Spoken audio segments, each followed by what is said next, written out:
آپ نے حاتم طائی کی ثقافت کے بارے میں تو ضرور سنا ہوگا۔ آئیے بتاتے ہیں حاتم طائی کے شہر کے بارے میں آپ کو کچھ حقائق۔ حائل شہر سعودی عرب کے شمال مغرب میں واقع ایک زرعی شہر ہے اور سعودی عرب کے ان شہروں میں سے ہے جہاں لوگ سیر و تفریح کے لیے جاتے ہیں۔ یہ شہر کھجوروں اور دیگر پھلوں کی کاشت کے حوالے سے شہرت رکھتا ہے۔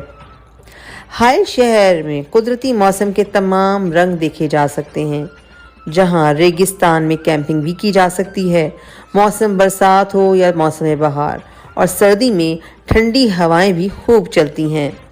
جبل السمارہ حائل کی ایک پرفضا تفریح کا تصور کی جاتی ہے۔ اس کے علاوہ اپنی سخاوت کی وجہ سے یہاں کے لوگ مشہور ہیں، کیونکہ یہاں مشہور شخصیت حاتم طائی کی رہائش گاہ بھی رہ چکی ہے۔ مختصراً سعودی عرب کی تاریخ کا ذکر ہو اور خوبصورت شہروں کا ذکر نہ ہو اور اس میں حائل سر فہرست نہ ہو، یہ ہو نہیں سکتا۔ سعدیہ خان، PMN نیوز، سعودی عرب۔